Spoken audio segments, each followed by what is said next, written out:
Hello दोस्तों, स्वागत है आप सभी का हमारी एक और रोमांचक कहानी में। उम्मीद करती हूँ आपको ये कहानी बेहद पसंद आएगी। मेरा नाम पूजा है और घर में मुझे सब पिंकी कहकर बुलाते हैं। हम सिर्फ दो ही बहनें हैं, जिसमें मेरी बड़ी बहन संजना की शादी हो चुकी है। मैं दिखने में ठीक ठाक हूँ, इसलिए जीजू का दिल मुझ पर आ गया। दिखने में तो मेरी दीदी भी कम नहीं है, लेकिन वो कहते हैं ना कि घर की मुर्गी तो दाल बराबर होती है। मैं 19 साल की हो चुकी थी, लेकिन मेरी हाइट ज़्यादा नहीं बढ़ी थी, बस 5 फुट से थोड़ी सी ज़्यादा ही थी। लेकिन मेरी बॉडी ठीक ठाक थी। हम यानी कि मेरे पापा मम्मी और मैं गांव में रहते थे। मेरी दीदी शहर में रहती थी, क्योंकि जीजू एक बहुत बड़े बिजनेसमैन थे। मैं तो इसके बारे में ज़्यादा नहीं जानती थी, मगर वो खूब पैसे कमाते थे। मैं जीजू के साथ फ़ोन पर भी खूब बातें किया करती थी, और वो सब कुछ बातें बताते जो वो मेरी दीदी के साथ किया करते। मुझे भी उनके साथ ये सब बातें करना बहुत अच्छा लगता था। कभी कभार तो वो वीडियो कॉल पर मुझसे जिद करने लगते थे कि तुम्हारा मन नहीं करता क्या। इसलिए मैं उनसे वीडियो कॉल पर ज़्यादा देर तक बात नहीं करती थी, क्योंकि मुझे थोड़ी हिचकिचाहट होती थी। लेकिन जीजू ने मुझे बहुत बार महाराज के दर्शन करवाए थे। वो बोलते कि कुछ नहीं होता पूजा, तुम तो बहुत शर्माती हो।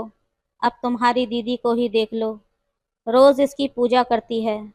तभी मैं मुस्कुराते हुए बोलती कि बस करो जीजू, मुझे नहीं देखना, आप भी ना। सच कहूँ तो मेरा मन भी पूजा करवाने का बहुत करता था, लेकिन मैं कर भी क्या सकती थी, इसलिए मैं फ़ोन काट देती। एक बार जीजू ने फ़ोन पर मुझे बहला फुसलाकर पूछ ही लिया कि पूजा, तुम्हारा शादी करने को मन नहीं करता क्या। तो मैंने जीजू को कहा कि बहुत करता है जीजू, आखिर मैं भी तो एक लड़की ही हूँ। तो जीजू बोले कि वैसे अगर तुम चाहो तो मैं तुम्हारी ख्वाहिश को पूरा कर सकता हूँ। तो मैं बोली कि नहीं जीजू, मगर मुझे अभी शादी नहीं करनी। तो जीजू बोले, क्या रे साली साहिबा, शादी की बात कौन कर रहा है। मैं तो आपको बिना शादी के ही सुख देना चाहता हूँ। तभी मैंने जीजू से कहा कि चलो ऐसी बात है तो फिर मैं आपको सोचकर बताऊंगी। अगले दिन फिर जीजू ने मुझे फ़ोन कर दिया और पूछने लगे कि क्या हुआ पूजा, तुमने अभी तक नहीं बताया।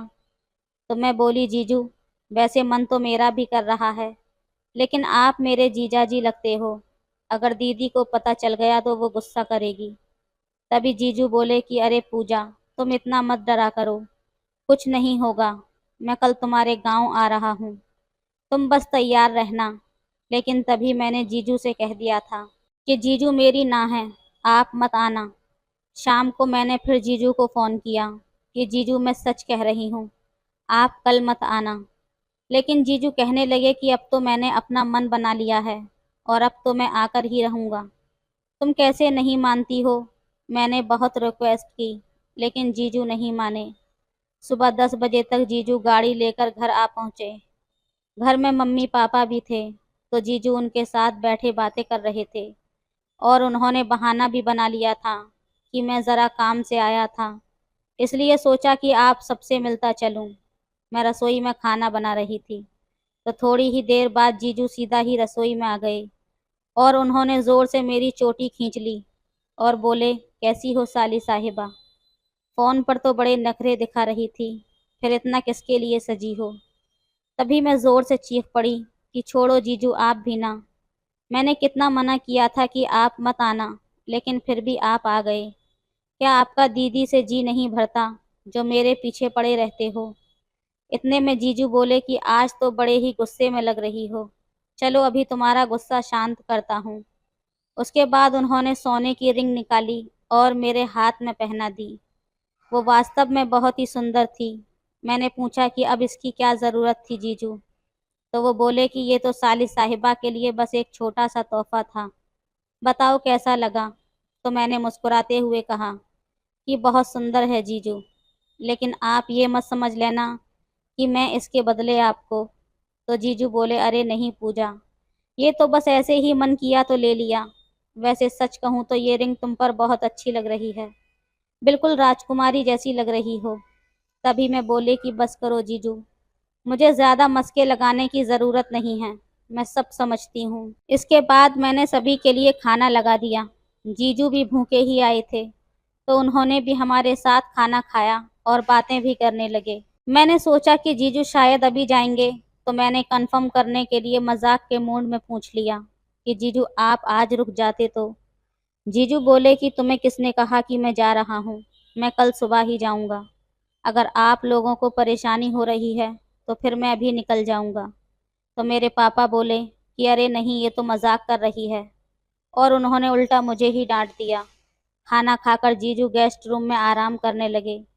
तभी मम्मी पापा खेत पर जाने लगे, क्योंकि हमारे खेत में अभी चावल लगाए जा रहे थे। मैं अभी पापा के साथ खेत जाना चाहती थी, क्योंकि मुझे पता था अगर घर पर रुकी तो जीजू नहीं मानेंगे और मुझे नहीं छोड़ेंगे। इसलिए मैंने पापा से रिक्वेस्ट की, लेकिन पापा ही नहीं माने। वो बोले कि अगर तुम भी चली जाओगी तो फिर दामाद जी घर में अकेले थोड़ी रहेंगे, इसलिए तुम घर पर ही रुको। मेरे पापा से ऐसी बातें सुनकर जीजू तो बहुत ही खुश हो गए थे, क्योंकि अब हमें सारी दोपहर डिस्टर्ब करने वाला कोई नहीं था। इसके बाद मैं रसोई का काम निपटाने लगी, और जैसे ही मम्मी पापा घर से निकले, जीजू तुरंत मेरे पीछे रसोई में आ गए और मुझे पकड़कर गेस्ट रूम में ले गए। मैंने बहुत छुड़ाने की कोशिश की, लेकिन वो नहीं माने। रूम में ले जाकर उन्होंने मुझे बेड पर बिठा दिया और खुद नीचे बैठकर मुझे मनाने की कोशिश करने लगे कि अब मान भी जाओ ना पूजा। जीजू को नीचे बैठा हुआ देखकर मुझे भी अच्छा नहीं लग रहा था, इसलिए मैंने उन्हें कहा कि जीजू प्लीज़ आप ऐसा मत कीजिए। चलिए ठीक है, पहले आप ऊपर बैठ जाइए। मेरे मुंह से ऐसा सुनकर जीजू के चेहरे पर मुस्कुराहट आ गई थी, और वो बोले कि चलो, महारानी को थोड़ी दया तो आई हम पर। तभी मैंने जीजू से कहा कि अब आप ऐसा करेंगे तो मुझे तो मानना ही पड़ेगा। लेकिन सच कहूँ तो जीजू, मुझे बहुत ही ज़्यादा घबराहट महसूस हो रही है। तभी जीजू बोले कि कोई बात नहीं पूजा, ये तो नॉर्मल है, फर्स्ट टाइम सभी को होती है, और वैसे भी तुम घबराई हुई और भी ज़्यादा सुंदर लग रही हो। मेरे माथे पर थोड़ा थोड़ा पसीना भी आ चुका था। फिर जैसे ही जीजू मेरे करीब आने की कोशिश करने लगे, तभी मेरी बहन संजना का फ़ोन आ गया, लेकिन जीजू ने तुरंत ही फ़ोन काट दिया। उसके बाद फिर संजना दीदी ने दोबारा से फ़ोन किया। जीजू फिर से फ़ोन काटने वाले थे, लेकिन मैंने उनके हाथ से फ़ोन ले लिया और उठा लिया। फ़ोन उठाते ही दीदी गुस्से में बोली कि क्या बात है आकाश, तुम फ़ोन क्यों नहीं उठा रहे हो? तभी मैंने जवाब दिया कि दीदी, वो मैं पूजा बोल रही हूँ। तभी दीदी बोली कि अच्छा, कैसी हो पूजा, और मम्मी पापा कैसे हैं?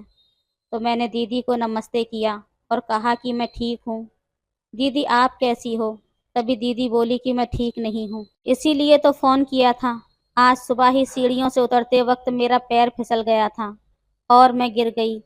इतना सुनते ही जीजू ने मेरे हाथ से फ़ोन छीन लिया और दीदी को परेशान होकर डांटने लगे कि संजना, तुम्हें सुबह ही फ़ोन कर देना चाहिए था ना।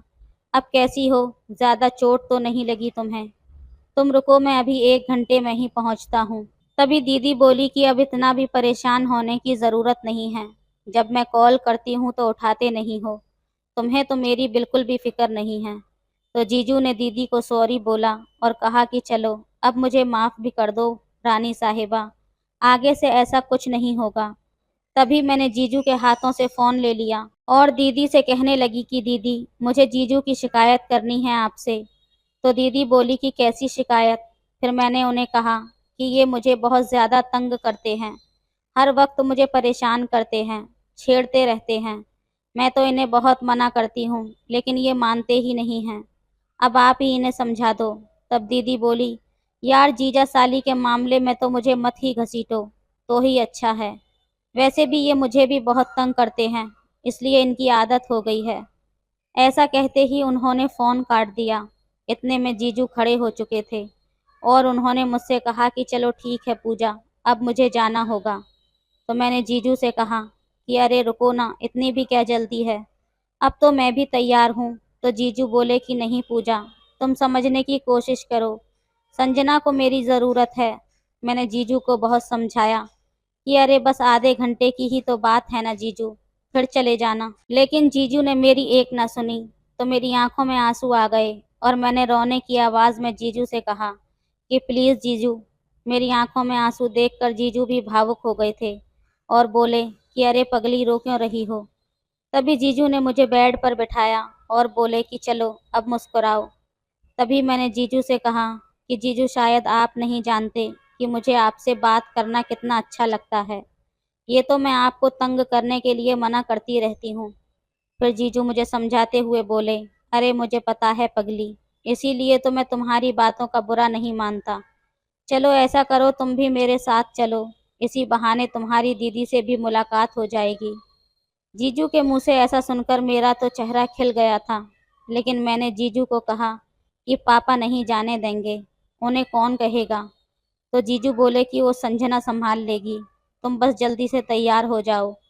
इसके बाद मैं जल्दी से तैयार हो गई, और जब जीजू ने संजना दीदी को बताया कि मैं भी आ रही हूँ, तो मेरी दीदी बहुत खुश हो गई और उन्होंने पापा को फ़ोन करके बोल दिया।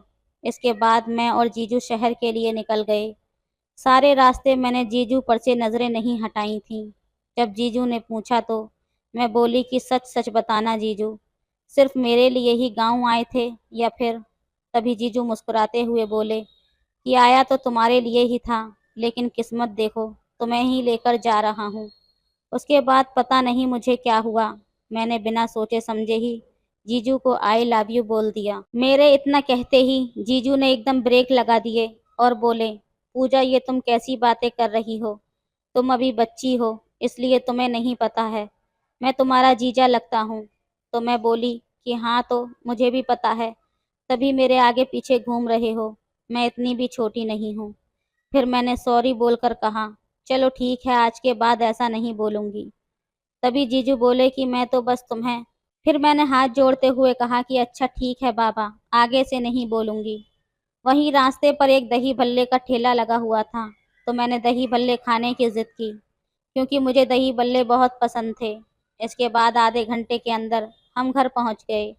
घर पर दीदी के साथ उनकी सहेली बैठी हुई थी, जो उन्हें अस्पताल से दिखाकर लाई थी।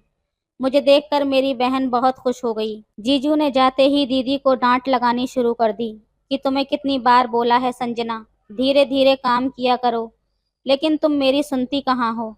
उसके बाद जीजू वहीं पर बैठ गए और मैं फ्रेश होने के लिए नहाने चली गई।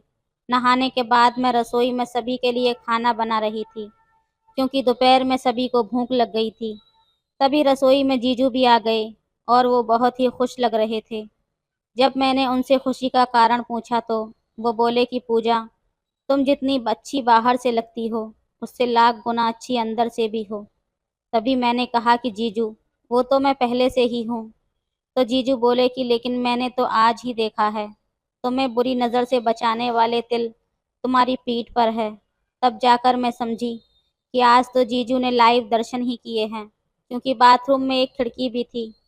तभी मैंने आंखें चिढ़ाते हुए कहा कि जीजू, दीदी सच बोलती है कि आप बड़े बदमाश हो, कभी नहीं सुधरोगे। तभी जीजू मेरी तारीफ करते हुए बोले कि आप जैसी साली साहिबा साथ हो तो मैं सुधर कर क्या करूँगा। फिर मैंने जीजू को कहा कि चलिए अब जल्दी से दीदी के रूम में चलिए, खाना खा लेते हैं। तो जीजू बोले कि खाना छोड़ो, बाद में खा लेंगे, पहले तुम मेरे साथ चलो। जब से तुम्हें ऐसे देखा है, मुझसे तो एक पल भी नहीं रुका जा रहा। फिर जीजू ने मेरे हाथ से खाने की थाली ले ली और मुझे ले जाने लगे। तो मैंने जीजू को रोका, अरे जीजू छोड़िए ना, आप तो बहुत ज़्यादा जिद करते हो। आपको नहीं पता कि घर में दीदी भी है और वो जाग रही है। इतनी भी क्या जल्दी है, शाम का इंतज़ार कर लो ना, अगर दीदी को पता चल गया तो गड़बड़ हो जाएगी। जीजू बोले कि कुछ पता नहीं चलेगा, बस तुम चलो, तुम ही ने तो कहा था कि सिर्फ आधे घंटे की बात है। लेकिन तभी दीदी की आवाज़ आई कि दोनों रसोई में लड़ते रहोगे या खाना भी लेकर आओगे, मुझे बहुत भूख लग रही है। तब जाकर जीजू माने कि चलो अब महारानी साहिबा का ऑर्डर आ गया है, तो फिर शाम को ही देखते हैं। और हम खाना लेकर दीदी के रूम में आ गए। आते ही दीदी ने कहा कि आकाश, इतना क्यों परेशान करते हो बेचारी को। दीदी के इतना बोलते ही मैं भी मुंह बनाते हुए कहने लगी कि दीदी, ये मेरी बिल्कुल भी बात नहीं सुनते, हर वक्त मुझे छेड़ते रहते हैं, अब आप ही समझाओ इन्हें। तभी जीजू दीदी का हाथ पकड़ते हुए बोले कि अच्छा बाबा, आज से सारी मजाक मस्ती बंद, ठीक है, अब चलो जल्दी से खाना खा लो, वरना ये ठंडा हो जाएगा। खाना खाने के बाद जीजू नहाने के लिए चले गए और मैं दीदी के साथ उनकी शादी का एल्बम देखते देखते सो गई। शाम को मैंने फर्श पर पोंछा लगा दिया था और थोड़ा बहुत काम करके दीदी को आंगन में टहलाने लगी। तभी जीजू बोले कि पूजा, मैं बाजार जा रहा हूँ, अगर तुम्हें कुछ घर का सामान मंगवाना है तो बता दो। तभी मैंने जीजू से मजाक करते हुए कहा कि घर का सामान तो पूरा है, लेकिन आते वक्त मेरे लिए गुलाब जामुन और चमचम जरूर लेकर आना, मुझे बहुत पसंद हैं। ऐसे पैसे बचाने से कुछ नहीं होगा। तभी जीजू बोले कि अच्छा ठीक है, ऐसा करो आज तुम खाना भी मत बनाना, मैं बाहर से ही लेकर आऊँगा। इतना सुनकर तो मैं और भी ज़्यादा खुश हो गई थी। जीजू के मुंह से ऐसा सुनकर दीदी बोली कि मेरे लिए तो कभी भी बाहर से खाना नहीं लेकर आए, अब साली आई है तो उसकी इतनी सेवा हो रही है। तभी जीजू बोले कि अब मुझे आज्ञा दो महारानी साहिबा, वरना यहीं पर रात हो जाएगी। जीजू के बाजार जाने के बाद हम टाइम पास करने के लिए टीवी देखने लगे। फिर रात के 8 बजे के करीब जीजू घर वापस आ गए थे। आते वक्त वो मिठाई और खाना भी लेकर आए थे। इसके बाद हमने साथ बैठकर खाना खाया और जीजू ने हमें बहुत हंसाया। खाना खाने के बाद जीजू दीदी को रूम में ले गए और उन्हें दवाई दे दी और उनका सर दबाने लगे। जीजू के साथ बात करते करते दीदी को कब नींद आ गई पता ही नहीं चला, क्योंकि साथ में दवाइयों का असर भी था। दीदी को सुलाने के बाद जीजू मेरे कमरे में आए। मैं बैठी हुई जीजू का ही इंतजार कर रही थी। उन्हें देखकर मैं बोली कि 10 मिनट और नहीं आते तो मैं भी सोई हुई मिलती। तो जीजू बोले कि कोई बात नहीं, तो मैं तुम्हें वैसे भी जगा ही लेता। फिर वो बोले कि तुम 2 मिनट रुको, मैं तुम्हारे लिए कुछ और भी लेकर आया हूँ। ऐसा बोलकर वो रसोई में चले गए और फ्रिज में से एक बियर की बोतल लेकर आए। तो जब मैंने जीजू से पूछा कि ये क्या है, तो वो बोले कि कुछ नहीं, बस स्वास्थ्य के लिए ठंडी होती है और थोड़ी सी पी लोगी तो तुम्हें इससे घबराहट भी महसूस नहीं होगी। तभी मैंने जीजू को मना कर दिया कि नहीं जीजू, मैं ये सब नहीं पीऊँगी, अगर आपको लेनी है तो ले लो, मैंने तो आज तक नहीं पी और पापा भी कहते हैं कि शराब सेहत के लिए अच्छी नहीं होती। तभी जीजू बोले कि अरे पगली, तुम कौन से ज़माने में जी रही हो, ये तो बस नॉर्मल बियर है, इससे कुछ नहीं होता और तुमने तो देखा ही होगा कि आजकल की लड़कियां भी पीती हैं। इसके बाद जीजू ने मुझे पिला ही दी। वैसे मैंने फर्स्ट टाइम पी थी तो थोड़ी अजीब सी लग रही थी, लेकिन उसे पीने के बाद सारी घबराहट मानो उड़ गई थी। उसके बाद जीजू ने मेरी तारीफें करनी शुरू कर दी और वो मेरे करीब आकर बैठ गए। उस दिन जीजू ने मुझ पर खूब प्यार लुटाया, इसलिए मुझे नहाना पड़ा। मैंने जीजू को बोला भी कि अब बस करो।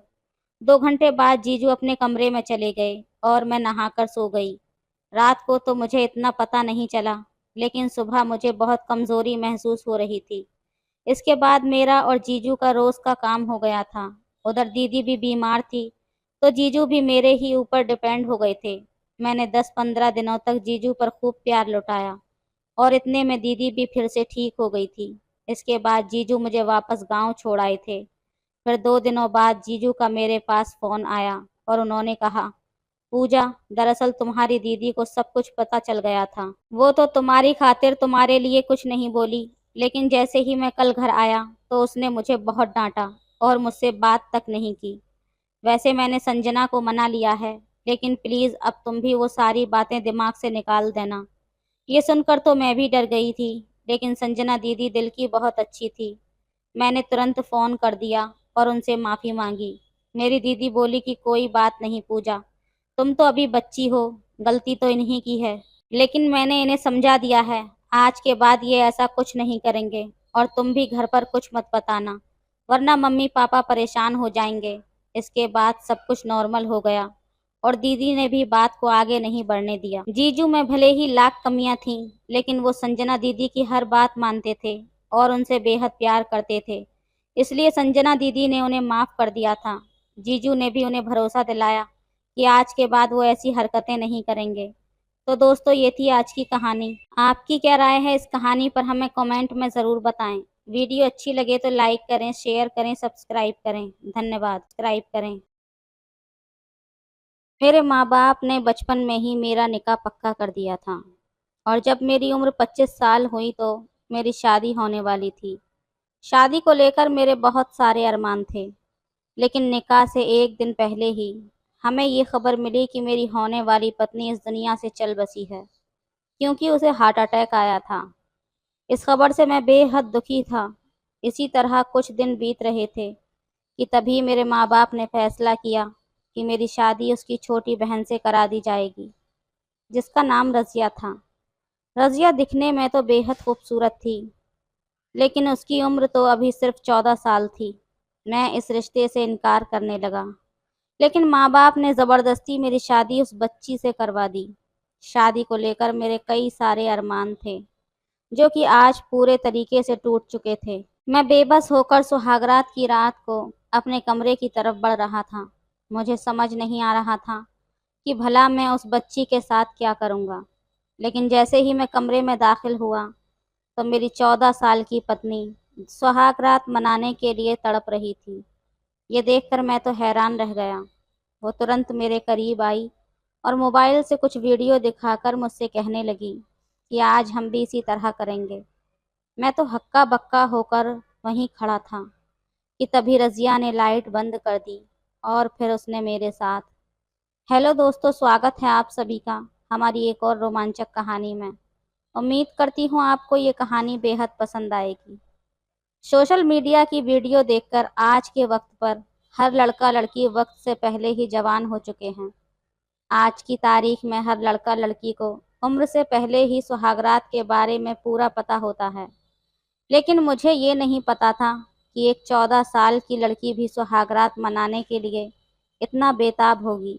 बचपन में ही माँ बाप ने मेरी शादी मोहल्ले की एक लड़की के साथ पक्की कर दी थी। बचपन में मैं और मेरी होने वाली पत्नी, हम गुड्डा गुड़ियों की शादी करवाकर बहुत ज़्यादा खुश होते थे।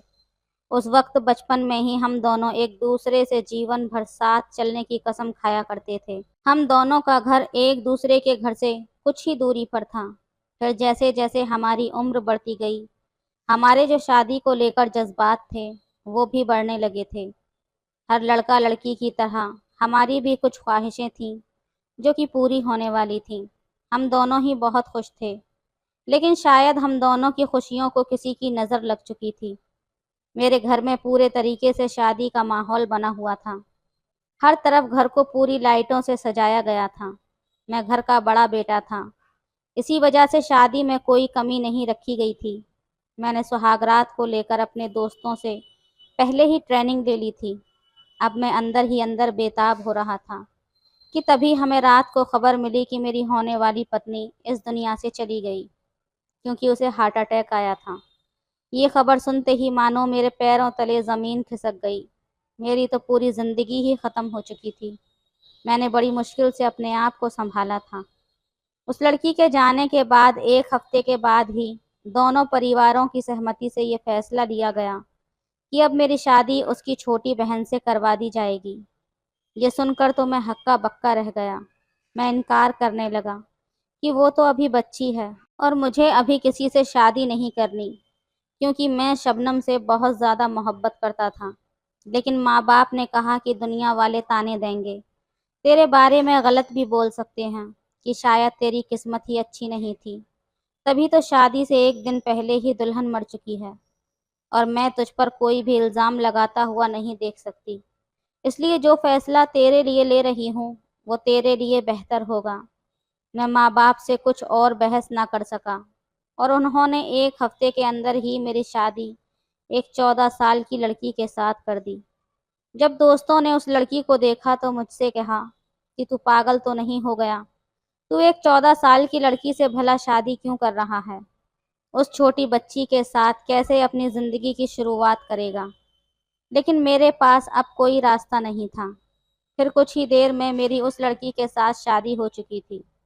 मैं सुहागरात की रात अपने कमरे में जाना नहीं चाहता था, लेकिन मेरी बहनों ने मुझे ज़बरदस्ती उस कमरे में भेज दिया। जैसे ही मैं मन मार कर कमरे में अंदर दाखिल हुआ, तो मैंने देखा कि रज़िया फ़ोन पर कुछ वीडियो देख रही थी और मेरे आते ही उसने फ़ोन को बंद कर दिया और तुरंत मेरे करीब आकर खड़ी हो गई।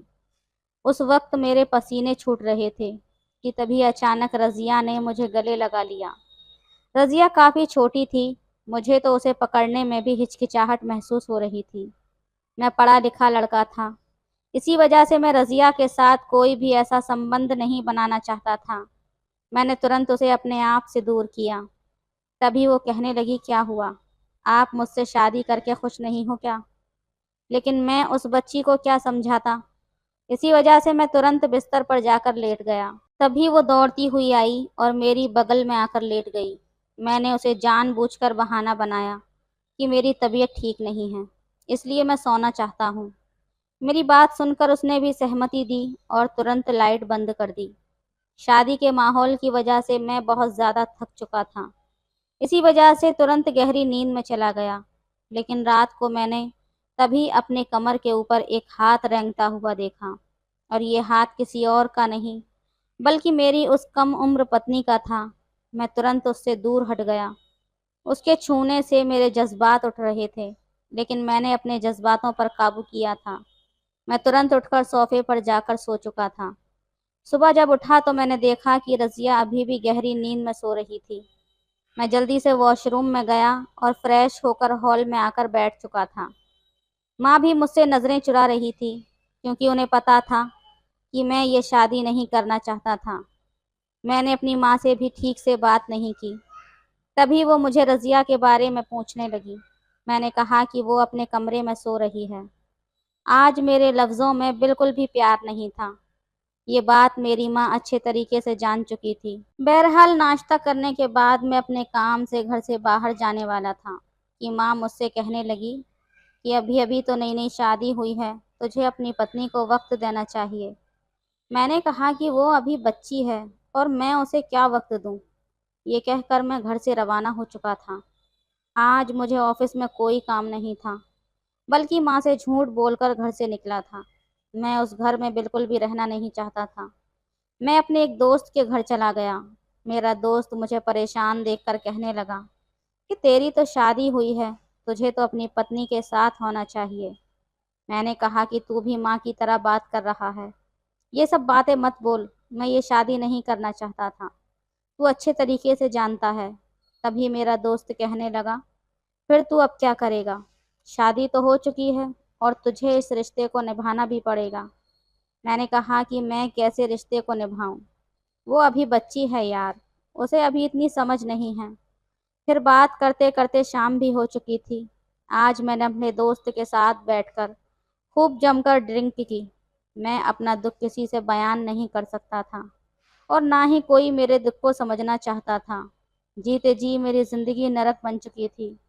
शादी को लेकर हर लड़के के दिल में कई अरमान होते हैं। वो सारे अरमान मेरे टूट चुके थे। जैसे ही मैं घर पहुंचा तो मेरी पत्नी ने दरवाज़ा खोला था। वो हॉल में बैठकर मेरा इंतज़ार कर रही थी। तभी वो तुरंत पानी का गिलास मेरे लिए लेकर आई और फिर मेरा कंधा दबाने लगी। ये सब देखकर मैं हैरान हो चुका था। वो पूरा एक पत्नी जैसा व्यवहार कर रही थी। मुझे उसमें बच्चों वाली आदत बिल्कुल भी नज़र नहीं आ रही थी। मेरा खाना खाने को बिल्कुल भी मन नहीं था, लेकिन इतने प्यार से बोलने लगी तो मैं उसके साथ खाना खाने के लिए बैठ चुका था। हमने कुछ देर बात की और उसके बाद अपने कमरे में चला गया। कमरे में जाते ही वो तुरंत मेरे गले लग गई और फिर मुझे कसकर पकड़ लिया। मैं बार बार उससे दूर जाने की कोशिश कर रहा था, लेकिन उसके इतनी तेज़ पकड़ से मेरे जज्बात फिर से उठने लगे थे। दारू की वजह से मुझे बहुत नींद आ रही थी। इसी वजह से मैं तुरंत अपने बिस्तर पर लेट गया और उसके बाद मेरे साथ क्या हुआ मुझे कुछ भी मालूम नहीं। लेकिन इसी बहाने से वो लड़की मेरे पूरे करीब आ चुकी थी और मैं भी नशे की हालत में उसके साथ वो सब कर बैठा था जो मुझे अभी बिल्कुल भी नहीं करना चाहिए था। सुबह जब मेरी आंख खुली तो पूरा बिस्तर खराब था। ये देखकर मेरे पसीने छूटने लगे थे। इसका मतलब था कि मैं नशे की हालत में रात भर उसके साथ। लेकिन जब मैं रज़िया की तरफ देखा तो वो गहरी नींद में सो रही थी। मैं उसे जगाने की कोशिश करने लगा। जब उसे होश आया तो कहने लगी कि मेरे पेट में बहुत ज़्यादा दर्द है। मैं सारा मामला समझ चुका था। मैं तुरंत उसे डॉक्टर के पास लेकर गया ताकि कोई मामला गड़बड़ ना हो जाए, क्योंकि वो तो अभी बच्ची थी और इस उम्र में उसके साथ ये सब करना ठीक नहीं था। लेकिन गलती तो मेरी थी। डॉक्टर ने कुछ दवाइयाँ लिखीं और उसके बाद हम दोनों घर वापस आ चुके थे। रज़िया बहुत खुश थी, क्योंकि उसे जो चाहिए था वो उसे मिल चुका था। लेकिन एक बात मैंने नोटिस की थी कि उसमें बच्चों वाली आदतें बिल्कुल भी नहीं थीं। अब मैं धीरे धीरे रज़िया के करीब आने लगा और उसे वक्त देने लगा। उसके साथ रहते रहते मुझे भी अच्छा लगने लगा था। मैं भी यही सोच लिया कि शायद मेरी ज़िंदगी में यही लिखा है। मैं रज़िया को शाम के वक्त घुमाने के लिए लेकर जाया करता था। उस रात घर वापस आने के बाद मैंने रज़िया पर खूब प्यार लुटाया। उसके बाद रज़िया वॉशरूम में गई थी। मैं बिस्तर पर लेटा हुआ कुछ सोच ही रहा था कि तभी अचानक रज़िया का फ़ोन बजना शुरू हो गया। बार बार इतनी कॉल आने से मैं अर्जेंट कॉल समझकर उसकी कॉल को रिसीव कर लिया। तभी मुझे कॉल की दूसरी साइड से एक लड़के की आवाज़ सुनाई दी। मैं जब उस लड़के के बारे में पूछने लगा तो वो कहने लगा कि मैं रज़िया का आशिक हूँ और रज़िया के साथ मेरा नाजायज़ ताल्लुकात है। अगर तुम्हें यकीन नहीं आता तो उसकी कमर पर एक काला तिल है, जाकर देख लो। ये सुनकर तो मेरे होश उड़ चुके थे।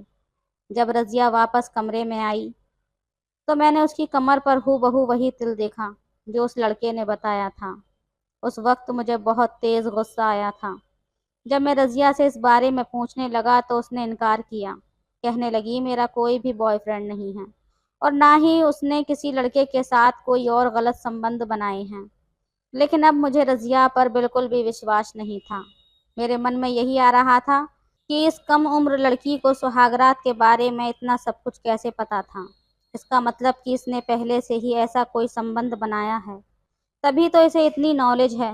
रज़िया बार बार मुझे पकड़कर विश्वास दिलाने की पूरी कोशिश कर रही थी, लेकिन अब मैं उसकी बात पर बिल्कुल भी विश्वास नहीं करना चाहता था, क्योंकि उसने मुझे धोखा दिया था। और सबसे बड़ा धोखा तो मेरे माँ बाप ने मुझे दिया था, इस लड़की से मेरी शादी करवा कर। मैंने ये सारी बातें उसके मुंह पर बोल दी थी। ये सारी बातें सुनकर वो बहुत ज़्यादा रोने लगी। कहने लगी कि मैं सिर्फ आपसे मोहब्बत करती हूँ। तभी हम दोनों के बीच में थोड़ी बहुत हाथापाई हो चुकी थी, जिसकी वजह से रज़िया के सर पर चोट लगी और वो बेहोश हो चुकी थी। तब मैं उसे बहुत ज़्यादा परेशान हो चुका था और इस हालत में मैं उसे डॉक्टर के पास लेकर गया। डॉक्टर ने उसके सर पर थोड़ी बहुत पट्टी बांधी और तभी उन्होंने मुझे ये खुशखबरी सुनाई कि मैं बाप बनने वाला हूँ। मेरे ऊपर तो एक से एक बढ़कर कयामत टूट रही थी, क्योंकि मुझे पता था कि ये बच्चा मेरा नहीं है। मैं चुपचाप उसका हाथ थामकर घर वापस आ चुका था। मैं मन ही मन बहुत परेशान था। मैंने तभी फैसला लिया कि मैं दूसरे दिन ही काम के बहाने किसी दूसरे शहर चला जाऊंगा। 1-2 साल वहीं रहूंगा और तब तक रज़िया मैच्योर भी हो जाएगी और तब उसे अपने आशिक के पास जाना ही होगा। तब मैं उसे हमेशा हमेशा के लिए छोड़ दूंगा, क्योंकि अभी वो माँ बनने वाली थी और इस वक्त मैं उसे और परेशानी नहीं देना चाहता था। रज़िया बार बार रात को भी मुझे विश्वास दिलाने की कोशिश कर रही थी, लेकिन मैंने उसके सामने नाटक किया कि मुझे उस पर पूरा यकीन है। दूसरे दिन सुबह होते ही मैंने एक चिट्ठी लिखकर टेबल पर रख दी और हमेशा हमेशा के लिए सब कुछ छोड़कर दूसरे शहर के लिए रवाना हो चुका था। मैं वहां जाकर दिन रात मेहनत किया करता, क्योंकि मुझे अपनी ज़िंदगी में बहुत ज़्यादा धोखे मिले थे। अब मैं किसी भी लड़की के करीब नहीं जाता और ना ही किसी से दोस्ती रखता। मैं सिर्फ अपने काम से काम रखता। मेरे घर से जब भी फ़ोन आता था तो मैं किसी का फ़ोन रिसीव नहीं करता था और ना ही मैंने कभी रज़िया से बात की। यूं ही धीरे धीरे पूरे 4 साल बीत चुके थे। इन 4 सालों में मैंने काफ़ी तरक्की भी हासिल कर ली थी। अब मुझे अपने घर और परिवार की याद आ रही थी और ज़्यादातर मुझे रज़िया की चिंता सताने लगी। मैंने सोचा कि इस वक्त वो मैच्योर हो चुकी होगी और मुझे इस वक्त अब अपने घर चले जाना चाहिए और अपने रिश्ते का भी फैसला कर लेना चाहिए, ताकि मैं भी उस ज़िंदगी से आज़ाद हो सकूं। मैं दूसरे दिन ही घर के लिए रवाना हो चुका था। जैसे ही मैं घर के अंदर दाखिल हुआ तो पूरा घर सूना सूना पड़ा हुआ था। मेरी माँ मुझे देखकर बहुत ज़्यादा रोई और गुस्सा हो रही थी। कहने लगी अब क्या करने आए हो तुम तो बिना बताए ही हम सबको छोड़कर कब के जा चुके थे। मैंने तभी माँ से रज़िया के बारे में पूछा। मेरी माँ कहने लगी वो तो अपने मायके में है और आज तुम्हें क्यों उसकी चिंता क्यों हो रही है। तभी मैंने उसके बच्चे के बारे में पूछा तो मेरी माँ कहने लगी कि उसका बच्चा तो इस दुनिया में आने से पहले ही मर चुका है और उसकी तो हालत भी काफ़ी ख़राब हो चुकी है। तुम्हारे जाने के बाद वो पूरे तरीके से टूट चुकी थी और ज़्यादा टेंशन लेने की वजह से उसका बच्चा भी इस दुनिया से जा चुका था और तुमने तो उसके ऊपर आरोप लगाए थे कि उसके पेट में किसी और का बच्चा है।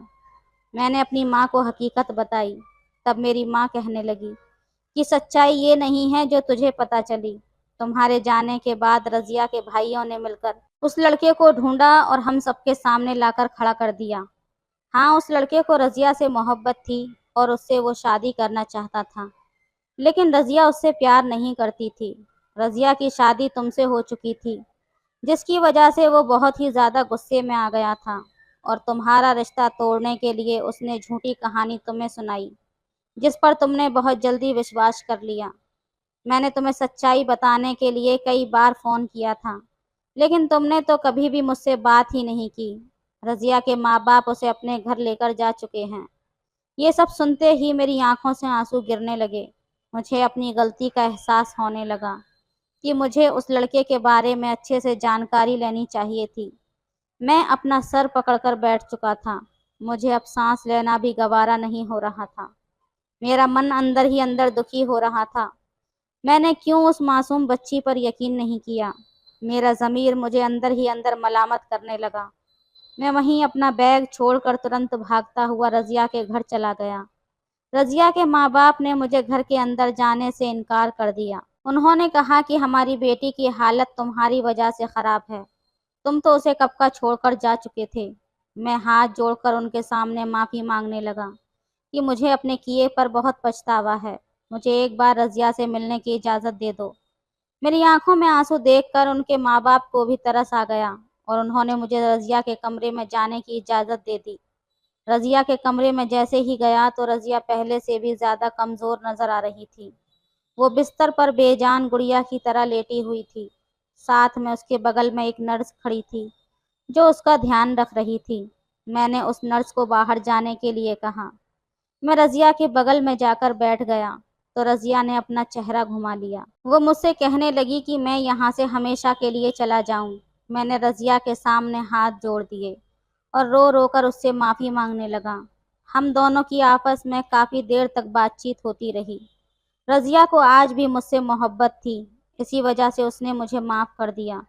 मैं रज़िया का हाथ पकड़कर उसे अपने घर वापस ले आया। मैं अब उसकी दिन ब दिन सेवा करता, क्योंकि आज उसकी जो हालत थी वो मेरी वजह से थी। पर धीरे धीरे इसी तरह 6 महीने बीत चुके थे और अब रज़िया पहले से काफ़ी बेहतर हो चुकी थी। उसकी खूबसूरती पहले की तरह वापस आ चुकी थी और अब वो पहले की तरह ही मुस्कुराने लगी थी। डॉक्टर के टेस्ट और रिपोर्ट के अनुसार अब रज़िया पहले के मुताबिक बेहतर हो चुकी थी। इस बात से मैं काफ़ी खुश था। अब मैं रज़िया को काफ़ी वक्त देने लगा और हम दोनों एक दूसरे के करीब भी आ चुके थे। मैं सब कुछ ठीक करना चाहता था, इसी वजह से मैं ज़्यादा से ज़्यादा वक्त रज़िया को देता था। एक दिन हमें खुशखबरी मिली कि रज़िया माँ बनने वाली है। आज का दिन मेरी ज़िंदगी का बहुत बड़ा दिन था। फिर 9 महीने बाद रज़िया ने एक खूबसूरत से बेटे को जन्म दिया। मैं दिन रात अपने परिवार की सेवा करता, उन्हें खुश रखने की पूरी कोशिश करता और जो मैंने पहले गलतियां की थी, अब मैं उन गलतियों को फिर से दोहराना नहीं चाहता था। दोस्तों, एक झूठी बात पर यकीन करने से मेरी ज़िंदगी पूरी तरह से बिखर चुकी थी। इसलिए हमें कोई भी कदम उठाने से पहले उसकी हकीकत अच्छी तरह से जान लेनी चाहिए। यूं ही किसी अनजान की बातों पर हमें एतबार नहीं करना चाहिए। तो दोस्तों, ये थी आज की कहानी। आपकी क्या राय है इस कहानी पर, हमें कमेंट में ज़रूर बताएं। वीडियो अच्छी लगे तो लाइक करें, शेयर करें, सब्सक्राइब करें। धन्यवाद। सब्सक्राइब करें। मैंने अपने पति से भागकर शादी की थी, इसलिए मेरे घर वालों ने मुझसे सारे रिश्ते तोड़ दिए थे। मैं अपने पति के साथ एक नई कॉलोनी में रहने लगी। इसी कॉलोनी में आए नए पड़ोसी चाचा चाची से मेरी अच्छी खासी जान पहचान हो गई थी। चाचा की पत्नी विकलांग थी। वो हमेशा व्हील चेयर पर ही रहती थी। उन्हें यहाँ आए हुए कुछ ही दिन हुए थे, तभी चाचा के घर से मुझे अजीब सी आवाज़ें सुनाई देने लगीं। एक दिन मैं उन आवाज़ों का पता लगाने का सोचने लगी और उनके घर में चली गई। अंदर जाते ही मैंने उनके कमरे में चाचा को उनकी पत्नी पर गुस्सा करते हुए देखा। इसलिए मैंने चाचा को चाची से दूर कर दिया। चाचा बोले, तुम्हें अपनी चाची को मुझसे दूर करने का इतना ही शौक है तो अब उसकी जगह तुम्हें ही मुझे खुश करना होगा। ऐसा कहकर चाचा ने मुझे व्हील चेयर पर ही। हेलो दोस्तों, स्वागत है आप सभी का हमारी एक और रोमांचक कहानी में। मेरा नाम जानवी है और मेरी शादी को 6 महीने हो गए। लेकिन मेरे घर के बगल वाला कमरा पिछले कुछ महीनों से खाली था। हाल ही में वहाँ एक 50 वर्षीय व्यक्ति रहने आए थे। उनके साथ उनकी पत्नी भी थी। उनका नाम रामू है और उनकी पत्नी का नाम रीना था। रीना चाची व्हील चेयर पर थी। वो विकलांग थी। एक दिन हमारे नए पड़ोसी अपनी पत्नी के साथ हमारे घर पर आए। उस समय घर में मेरे पति भी थे।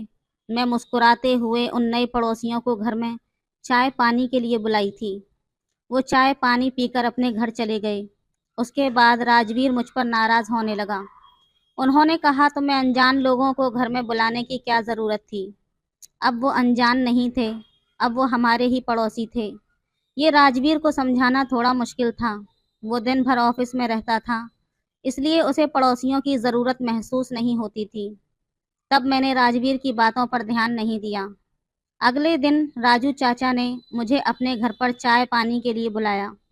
सुबह राजवीर को ऑफिस भेजकर मैं उनके घर पर चली गई। राजू चाचा किचन से चाय नाश्ता लेकर आए।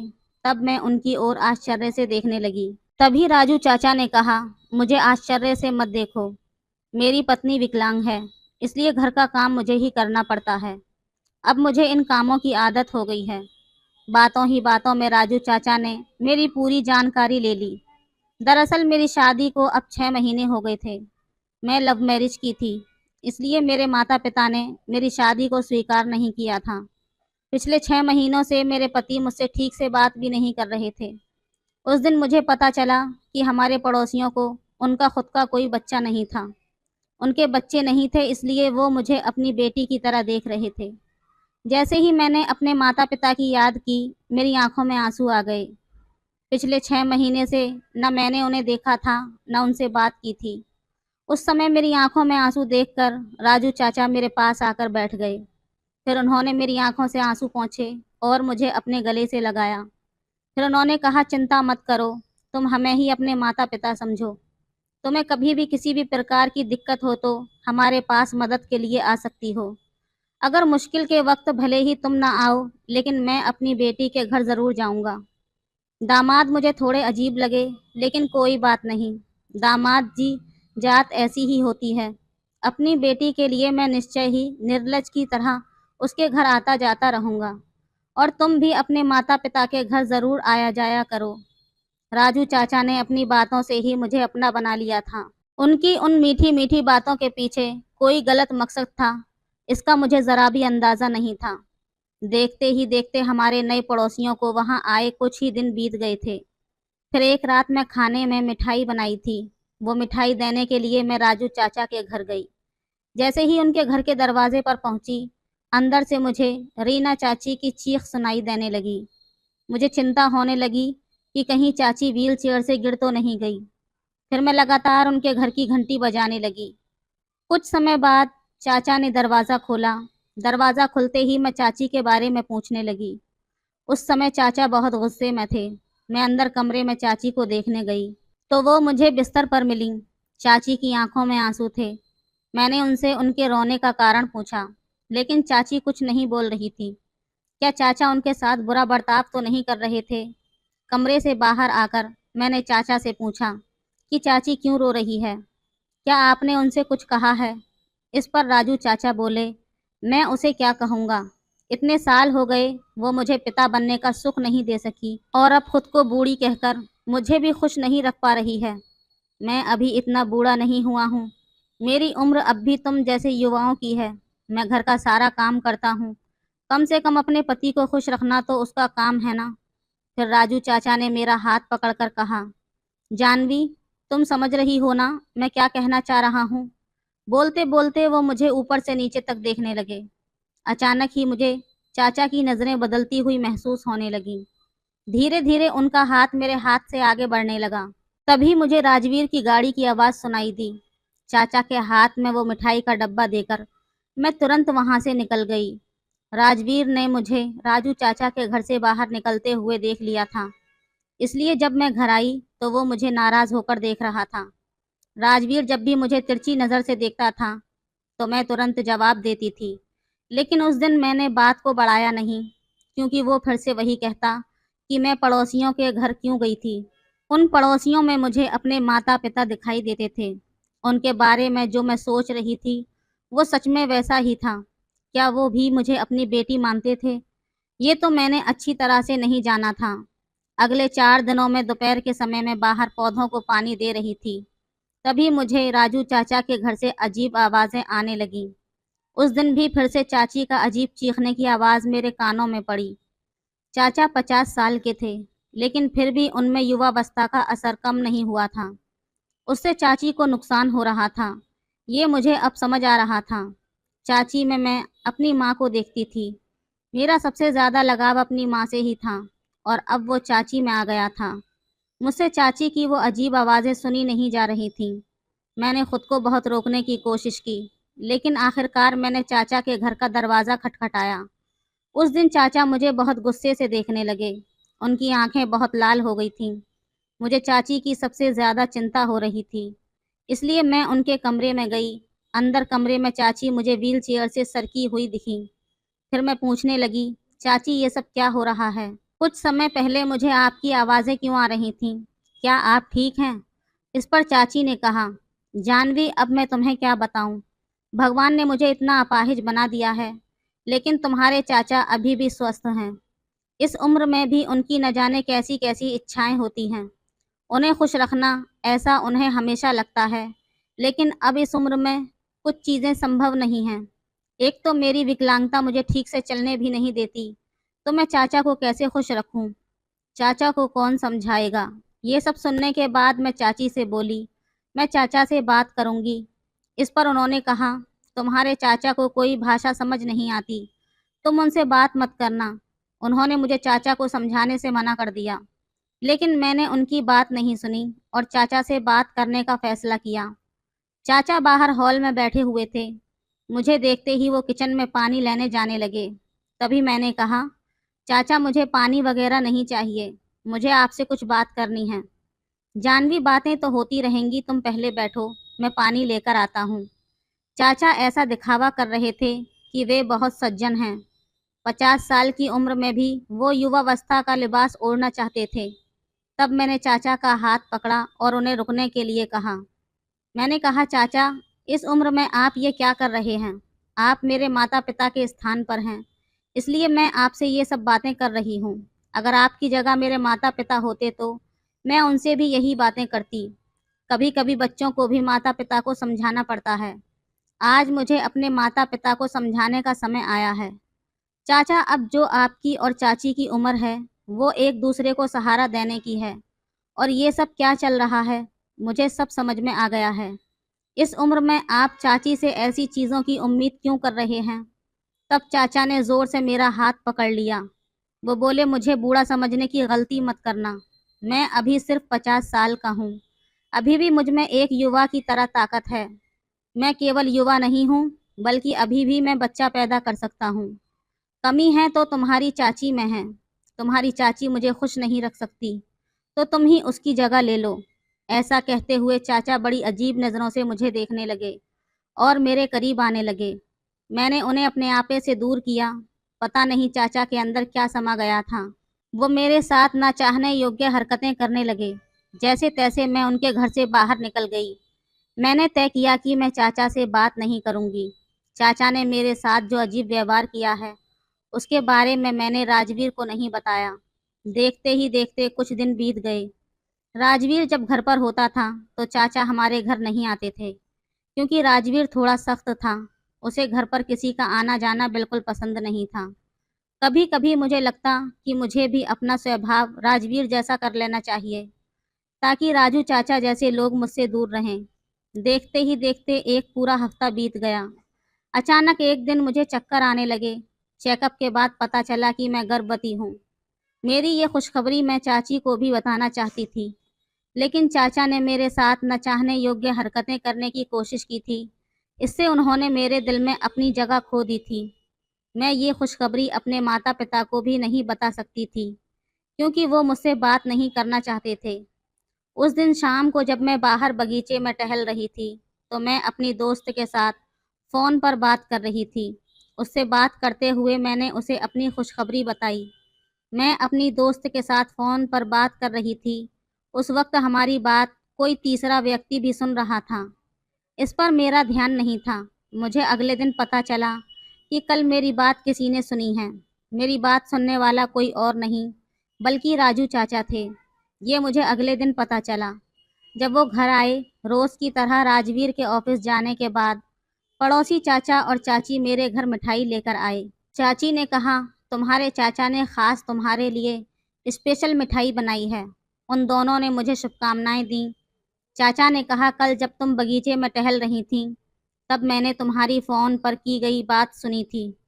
चाचा मेरे साथ कैसे अजीब बर्ताव कर रहे थे ये मैंने चाची के सामने नहीं दिखाया। उन्हें अपने पति से शादी करने का बहुत पछतावा हो रहा था। अपने पति की इस उम्र की ना चाहने योग्य हरकत सुनकर चाची को बहुत बुरा लगता। इसलिए उस वक्त मैं चाची के सामने हंसकर ही बर्ताव कर रही थी। उसी दिन शाम को चाचा अकेले ही घर आए। उन्होंने कहा, मैं तुम्हारे लिए चाय नाश्ता बनाने आया हूँ। अब इन दिनों में तुम्हें ज़्यादा काम नहीं करना चाहिए। चाचा ज़बरदस्ती मेरे किचन में जाकर मेरे लिए चाय बनाकर लाए। मैं उन्हें मना कर रही थी लेकिन फिर भी उन्होंने मेरे लिए चाय बनाई। चाय बनाना तो एक बहाना था। चाचा मुझसे माफ़ी मांगना चाहते थे। उन्होंने कहा, उस दिन मैंने तुम्हारे साथ जो भी किया उसके लिए मुझे माफ़ कर दो। चाचा को अपनी गलती का एहसास हो गया था, इसलिए मैंने उन्हें माफ़ कर दिया। कुछ ही सेकंड के बाद उन्होंने मेरे साथ फिर से न चाहने योग्य हरकतें करनी शुरू कर दी। चाचा ने कहा, अब इन दिनों में पहले 4-5 महीने पति पत्नी को आपस में प्रेम की बातें नहीं करनी चाहिए। तुम अपना ख्याल रखना। अगर राजवीर ने तुम्हें परेशान करने की कोशिश की तो आधी रात को मुझे फ़ोन कर सकती हो। तुम्हारा चाचा तुम्हारे पास ही है। वो मेरा हाथ पकड़कर मुझसे बातें कर रहे थे। मुझे और राजवीर को इन दिनों में जो भी जानकारी चाहिए थी वो हम अपने डॉक्टर से ले रहे थे। चाचा को मेरे साथ ऐसी अजीब बातें करने की कोई ज़रूरत नहीं थी। ऐसा लग रहा था कि वो व्यक्ति सुधरने वाला नहीं है। मैंने उन्हें वहाँ से जाने को कहा क्योंकि राजवीर के घर आने का समय हो गया था। रात को घर आते ही राजवीर ने कहा, कुछ दिन तुम अपने मायके से किसी को बुला लो या घर के काम के लिए कोई नौकरानी रख लो, क्योंकि मुझे कुछ दिनों के लिए काम के सिलसिले में बाहर जाना है।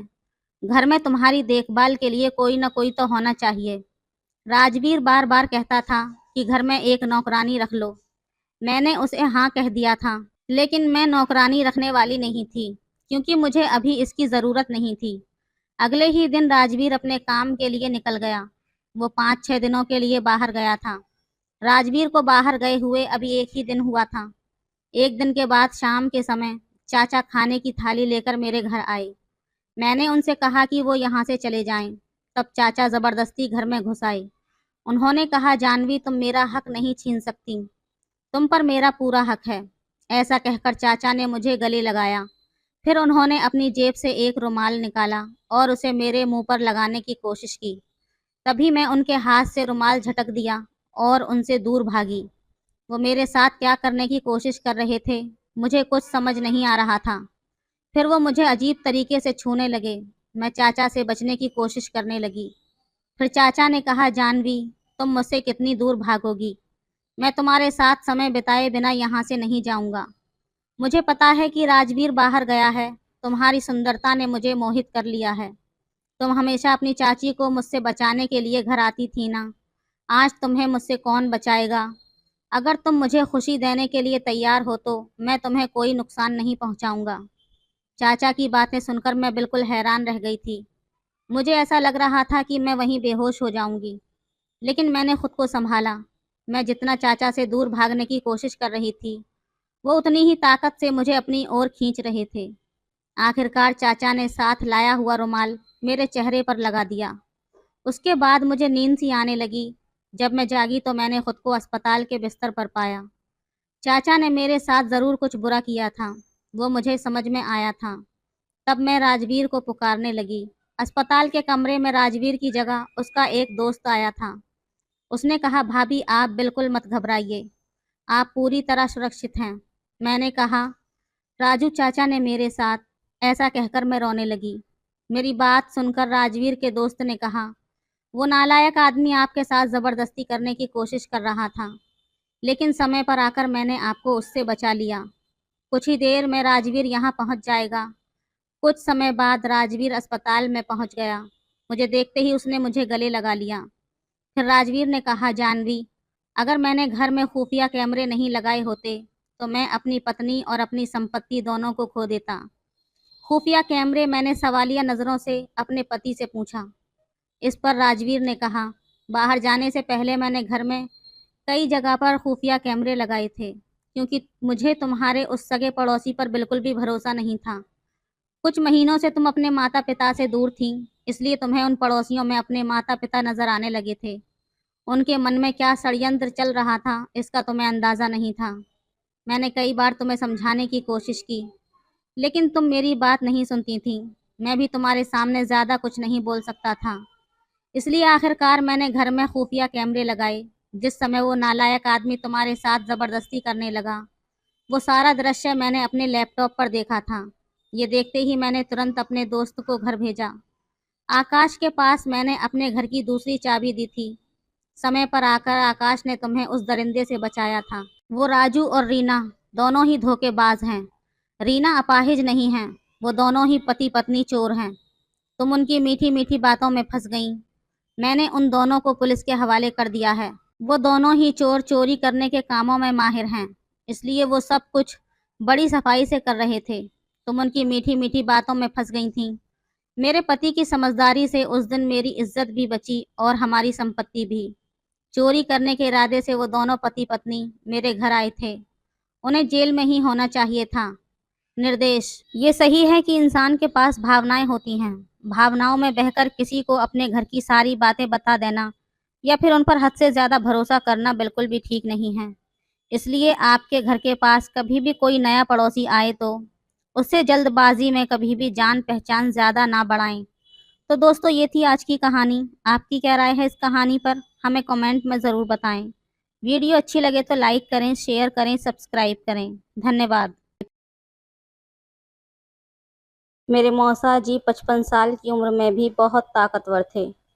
वो थे तो 55 साल के, लेकिन अभी भी वो नौजवानों की तरह ही तंदुरुस्त दिखते थे। वो मौसी से बेहद प्यार करते थे और मौसी को हमेशा खुश रखते थे। लेकिन जब रात हुई तो मौसी के कमरे से अजीब अजीब सी आवाज़ें आने लगीं। फिर मैंने देखा कि मौसी कमरे से निकलने के बाद लंगड़ा कर चल रही है। मुझे तो मौसी की ऐसी हालत देखकर बहुत हैरानी होती थी। मैं सोचती थी कि मौसा जी ऐसा क्या करते हैं जो मौसी जी इस तरह लंगड़ा कर चल रही हैं। एक दिन मौसी की तबीयत खराब हो गई तो मौसी ने कहा कि बहू, तुम अपने मौसा जी को दूध दे आना। थोड़ी देर बाद जब मौसी सो गई तो मैं मौसी की तरह ही अपना हुलिया बनाकर मौसा जी को दूध देने चली गई। लेकिन जैसे ही मैंने दूध का गिलास रखकर पीछे मुड़ी तो मौसा जी ने मेरा हाथ पकड़कर अपने ऊपर खींच लिया और मौसी समझकर पूरी रात मुझे। हेलो दोस्तों, स्वागत है आप सभी का हमारी एक और रोमांचक कहानी में। मेरा नाम संजना है और मैं एक मिडिल क्लास फैमिली से ताल्लुक़ रखती हूँ। मैं दिखने में काफ़ी सुंदर हूँ और अभी मैं 22 साल की हूँ। हम अपने माँ बाप की दो ही संतान थे, मैं और मेरा बड़ा भाई विजय। हम अपने मम्मी पापा के साथ बहुत खुश थे। मेरे भाई की शादी 1 साल पहले हुई थी। जब से घर में मेरी भाभी आई थी तब से मेरे मम्मी पापा भी खुश रहने लगे थे। मेरी भाभी बहुत अच्छी थी और मेरे भाई और भाभी में बहुत प्यार था। भाई पास के शहर में एक ऑफिस में काम करते थे। वो जब भी ऑफिस से आते तो हम सबके लिए कुछ न कुछ खाने के लिए ज़रूर लेकर आते। ये सब देखकर मैं बहुत खुश होती थी। मैं यही समझती थी कि भगवान ऐसा भाई सबको दे। मेरे मम्मी पापा को भी भाई पर बहुत गर्व था, क्योंकि भाई मम्मी पापा से बहुत प्यार करते थे।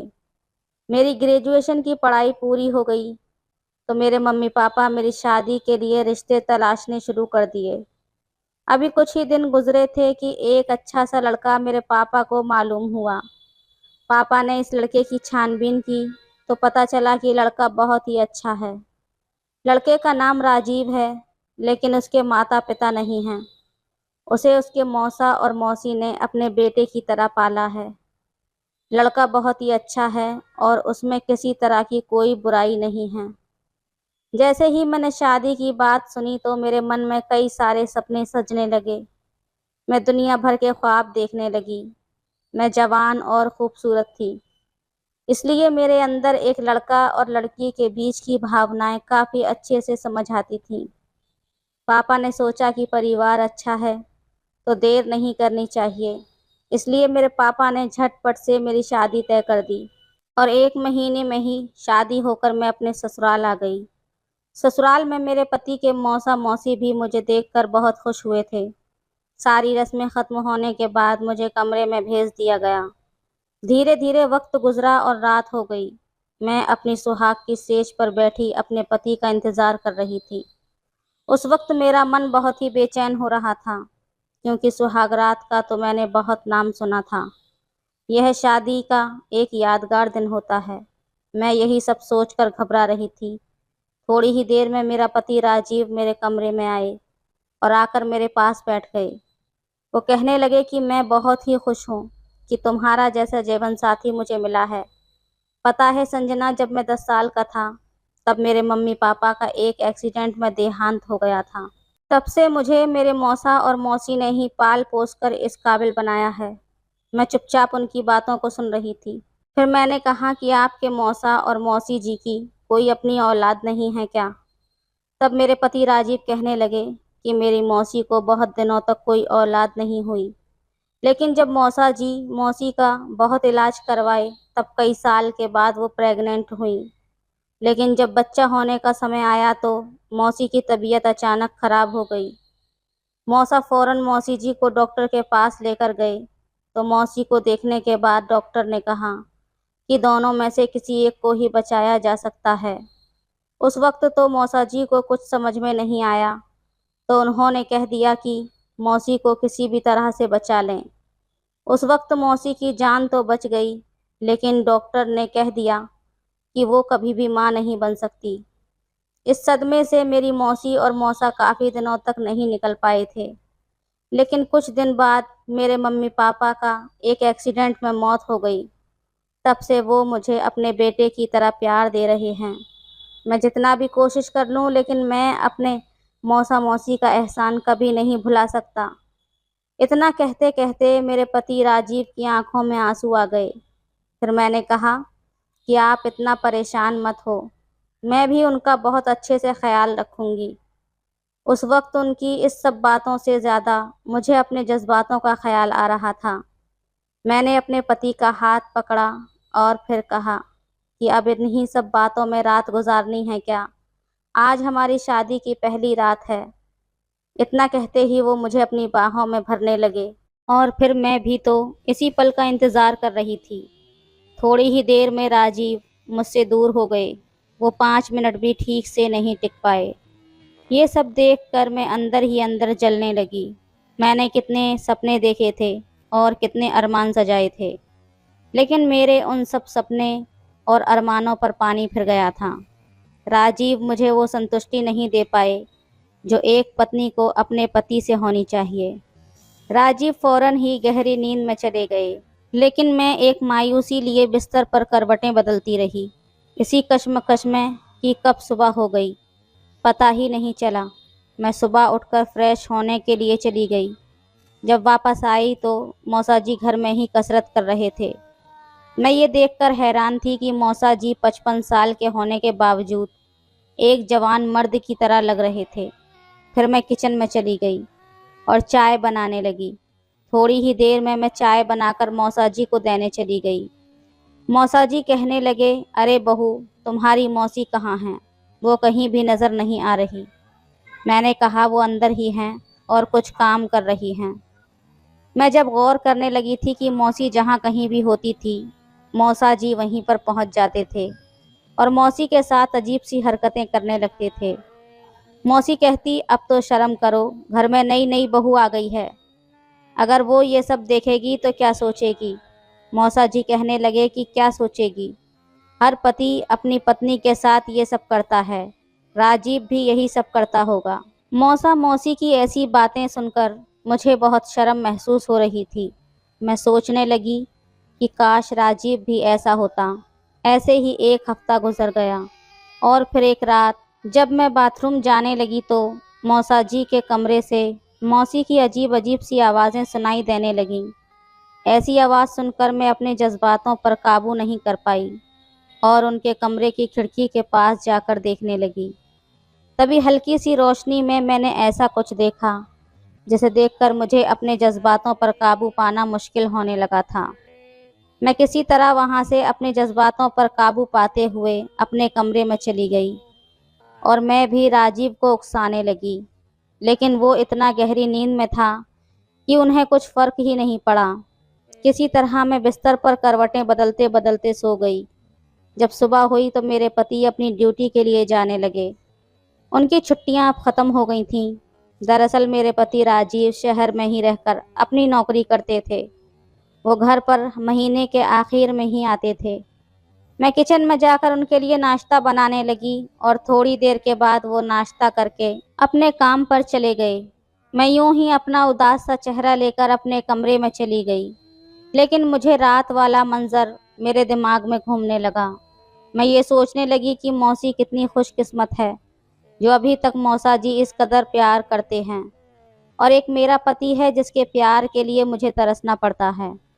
वो मुझे कभी भी संतुष्ट नहीं कर पाता। पता नहीं क्यों अब तो ऐसे ही दिन कट रहे थे। मौसी जब भी उठती तो उनके मुंह से बस यही निकलता कि कब ये दर्द मेरी जान छोड़ेगा। मैं तो इससे तंग आ गई हूँ।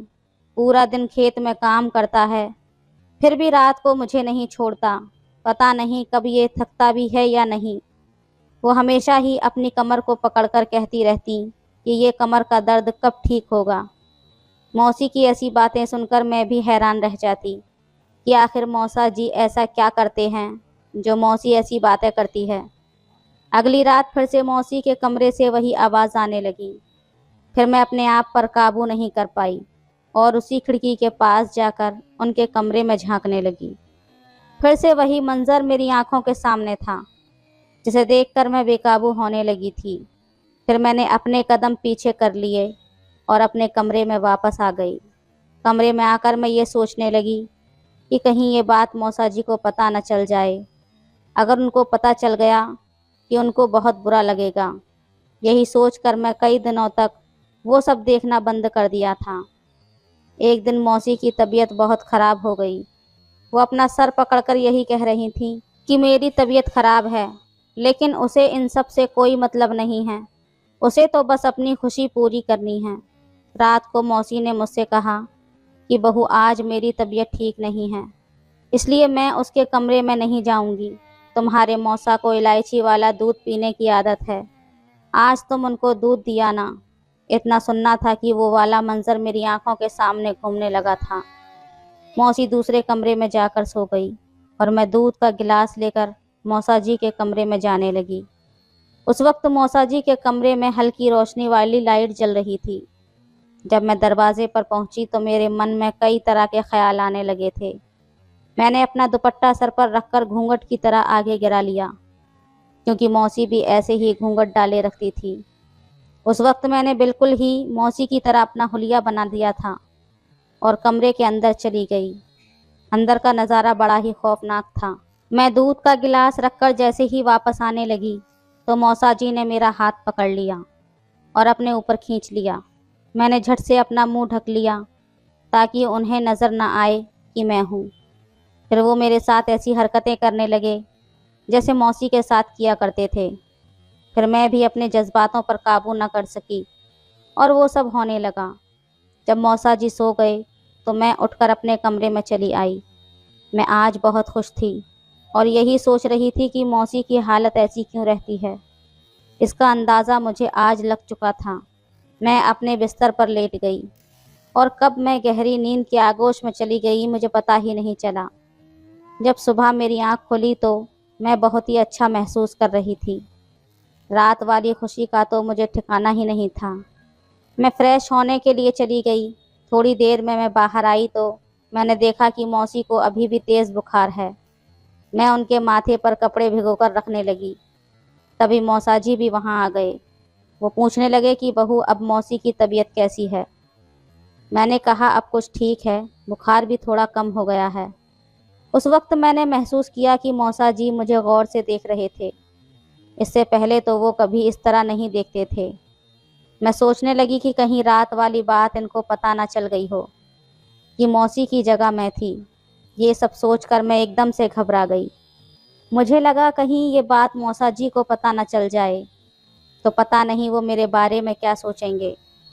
जब रात हुई तो मौसी ने फिर से कहा कि बहू, जब तक मेरी तबीयत पूरी तरह ठीक नहीं हो जाती तब तक मैं तुम्हारे मौसा के कमरे में नहीं जाऊंगी, नहीं तो मेरी तबीयत और भी ज़्यादा ख़राब हो जाएगी। इसलिए तुम मौसा को दूध दे आना, नहीं तो वो मुझे ढूंढते हुए यहाँ तक आ जाएंगे। मौसी की ये बात सुनकर तो जैसे मैं पूरी तरह से खुश हो गई थी। मैं सोचने लगी कि क्यों ना आज फिर से वही मज़ा लिया जाए। देर रात जब मौसी सो गई तो मैं दूध का गिलास लेकर मौसा जी के कमरे में चली गई। मैं जैसे ही दूध का गिलास रखकर पीछे मुड़ी तो मौसा जी ने मेरा हाथ पकड़ लिया और कहने लगे कि क्या हुआ बहू, ऐसे ही क्यों जा रही हो। मौसा जी के मुंह से ऐसी बात सुनकर तो मैं एकदम से घबरा गई। मुझे लगा शायद मेरे साथ अब कोई अनहोनी होने वाली है। लेकिन मौसा जी कहने लगे कि मुझे पता है कि कल रात को भी मौसी की जगह तुम थी। फिर मैंने मौसा जी से कहा कि अगर आपको मालूम था तो फिर आपने मुझसे कुछ कहा क्यों नहीं। मौसा जी कहने लगे कि बहू, मुझे पता है कि राजीव से तुम खुश नहीं हो। तुम भले ही ये बात मुझे मत बताओ, लेकिन मैं तुम्हारी तकलीफ को अच्छी तरह से समझ सकता हूँ। देखो बहू, तुम इन सब बातों की बिल्कुल भी चिंता मत करो। अगर तुम्हारा यही हाल रहेगा तो तुम माँ कैसे बनोगी। मौसा जी की ऐसी बातें सुनकर मैं बेफिक्र हो गई थी, लेकिन थोड़ा बहुत डर मेरे मन में था कि कहीं ये बात राजीव को और मौसी जी को पता न चल जाए तो मेरा क्या हाल होगा। उस वक्त तो मैंने उन सब बातों को अलग कर दिया और मौसा जी के साथ अपनी खुशियाँ बांटने लगी। उस रात भी जब मौसा जी सो गए तो मैं अपने कमरे में आ गई। अब तो ये रोज़ रोज़ होने लगा। मैं भी काफ़ी खुश रहने लगी थी। मौसा जी भी जैसे हर रात को मेरा इंतज़ार करने लगे थे। इसी तरह से कई दिन गुजर गए और फिर एक दिन अचानक मेरे पति राजीव घर आ गए। उस दिन मैं बहुत ज़्यादा खुश थी। जब रात हुई तो सभी खाना खाने के बाद अपने अपने कमरे में चले गए। मैं और मेरे पति राजीव भी अपने कमरे में चले गए। उस रात को मुझे महसूस हुआ कि राजीव अब पहले से बेहतर हो गए हैं, लेकिन उतना ज़्यादा भी नहीं। फिर वो गहरी नींद में सो गए। इस कदर उनको सोया हुआ देखकर मैं अंदर ही अंदर जलने लगी और फिर सोचने लगी कि मौसा जी के पास ही चली जाऊं। लेकिन राजीव थे, जिसकी वजह से मैंने किसी तरह अपने आप को समझाकर सो गई। सुबह हुई तो राजीव बोले कि मैं 3 दिन के लिए शहर जा रहा हूँ और अब मैं 3 दिन के बाद ही वापस आऊँगा। ये बात सुनकर तो मैं बहुत ज़्यादा खुश हो गई थी और फिर से रात का वो मंज़र, उसी के बारे में सोचने लगी। उस दिन बहुत ही मुश्किल से रात हुई। जब मौसी सो गई तो मैं मौसा जी के कमरे में चली गई। उस रात को मैंने देखा कि मौसा जी बड़ी बेसब्री से मेरा इंतज़ार कर रहे थे। फिर मेरे जाते ही वो शुरू हो गए। उस रात भी मैं पूरी तरह संतुष्ट थी और खुश भी बहुत ज़्यादा थी। मौसा जी के साथ बिताए गए पल मेरे जीवन के सबसे खूबसूरत पलों में से एक थे। लेकिन इसी खुशी के साथ एक बात भी मेरे दिल में थी कि अगर ये राज खुल गया तो क्या होगा। ये सब सोचते सोचते मैं अपने कमरे में वापस आ गई और नींद की आगोश में चली गई। अगली सुबह जब मैं उठी तो मौसी की तबीयत थोड़ी और ज़्यादा बिगड़ चुकी थी। मैंने उनकी देखभाल शुरू की और मौसा जी भी परेशान दिख रहे थे। मौसी की तबीयत के चलते मैंने मौसा जी से कुछ दूरी बना ली थी ताकि किसी को शक न हो। मौसा जी भी इस बात को समझते थे और उन्होंने भी इस दौरान कुछ नहीं कहा। मौसी की तबीयत में धीरे धीरे सुधार होने लगा था। लेकिन एक दिन अचानक मौसी ने मुझसे कहा, बहू, मैं जानती हूँ कि मेरे और तुम्हारे मौसा जी के बीच जो कुछ भी हो रहा था उसे तुमने देख लिया है। मुझे तुम पर शक था, इसलिए मैंने कई बार तुम्हें आजमाने की कोशिश की थी, लेकिन अब मैं तुमसे कुछ कहना चाहती हूँ। मौसी की बात सुनकर मैं घबरा गई। मैंने सोचा कि अब सब कुछ ख़त्म हो जाएगा। मौसी ने मुझे बिठाया और कहने लगी, मैं जानती हूँ कि राजीव तुम्हें खुश नहीं रख पाता और तुम अंदर ही अंदर घुटती रहती हो।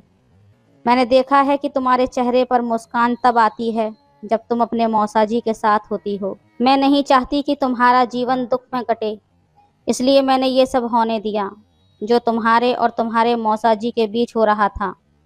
मौसी की बातें सुनकर मैं चौंक गई। मैंने कहा, मौसी, मैं बहुत शर्मिंदा हूँ, मुझे माफ़ कर दो। लेकिन मौसी ने मुझे गले लगाकर कहा कि नहीं बहू, इसमें तुम्हारी कोई गलती नहीं है। हर किसी को खुशी पाने का हक है। तुमने तो मेरे दुख बांटे हैं। तुम खुश रहो, बस मैं यही चाहती हूँ। उस दिन के बाद से मेरी और मौसी की बातों में एक नई समझ आ गई थी। मौसा जी भी अब हमारे रिश्ते को लेकर सहज हो गए थे, लेकिन अब एक नई जिम्मेदारी और समझ के साथ राजीव को कभी भी इस बात की भनक नहीं लगी और हमारा जीवन इसी तरह चलता रहा। कई महीने बीत गए। मौसी की तबीयत धीरे धीरे ठीक हो गई और राजीव का भी तबादला शहर में ही हो गया। अब वो घर पर ज़्यादा समय बिताने लगे।